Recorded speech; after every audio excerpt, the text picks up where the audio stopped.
I'm sorry. I'm just scared. What is he talking about?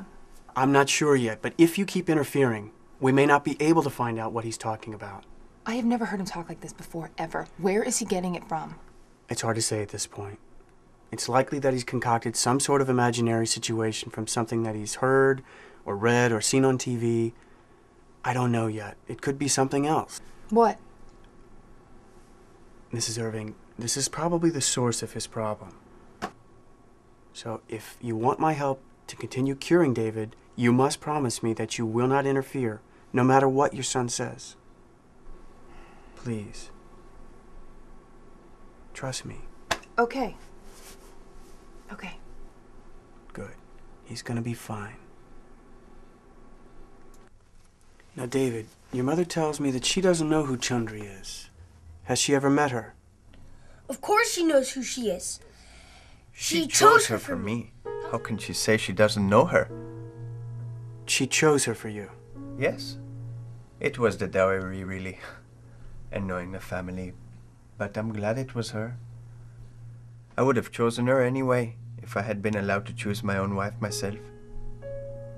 So a wild dog in the forest bit Chundri, your wife? Yes. He bit her ankle just as she got back through the door. I hit him with the stick and he ran off. I hope she'll be all right. Where do you live?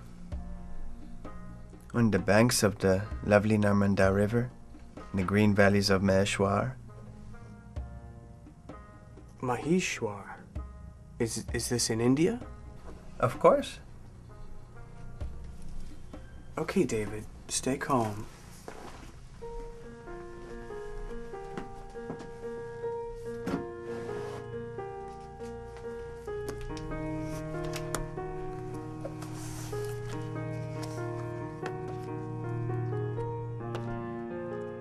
What other villages are nearby?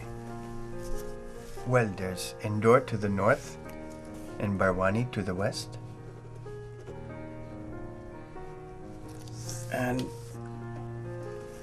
what year is it? 1891. Who's the ruler? The Empress, of course. Which empress? Her Majesty Queen Victoria. And what is your name? I am Vadiv.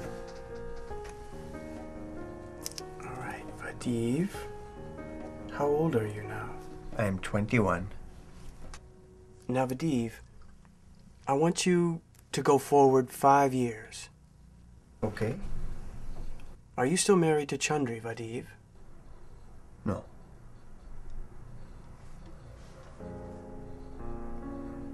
She died from a rabid dog bite nearly 5 years ago.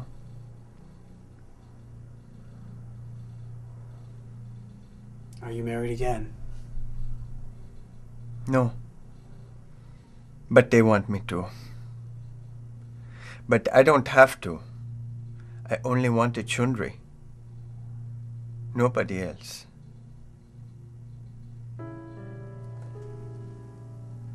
And do you blame yourself for her death? Of course I do. She came out of the house to warn me. She should have stayed inside. She had nothing to defend herself with. I should have been able to keep him away, but I failed. I failed. Okay, Vadiv. I want you to move forward, further in time, to when you were David again. Who are you now? I'm David Irving. Good. Now, I want you to forget all about today's session until I tell you to remember it. You will not remember it for anybody else but me. Do you understand? Yes. Good. Please, doctor. Just tell me, is my son crazy? Absolutely not. Then what, is he possessed by some spirit or something? No, Mrs. Irving, your son is not possessed. Where is he getting all that from? I'll explain it as best I can.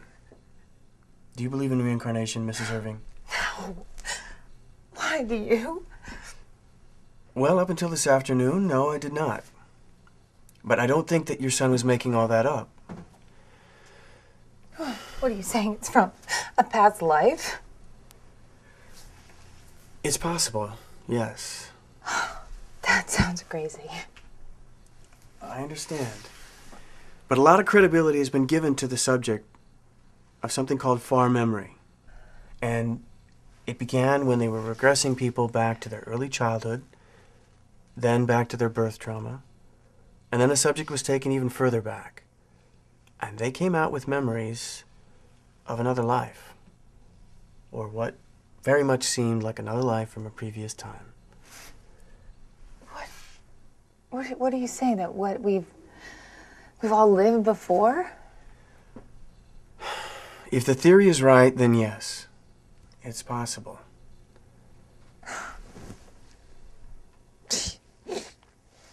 You don't sound very convinced, Doctor. I'm not.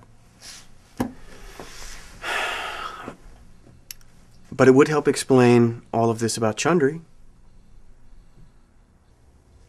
I guess. Listen, I want to continue the hypnotherapy, though. I believe it will lead us to curing David. As long as it's not going to cause any more harm or... Absolutely not. But to be on the safe side, I don't want David to know about this. So can you keep it to yourself? Okay.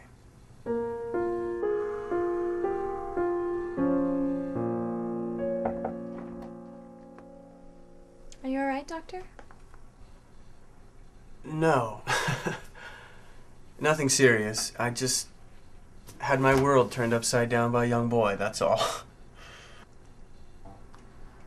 Can I get you anything? A nice strong cup of coffee would be nice. And bring one for yourself, too, will you? Okay.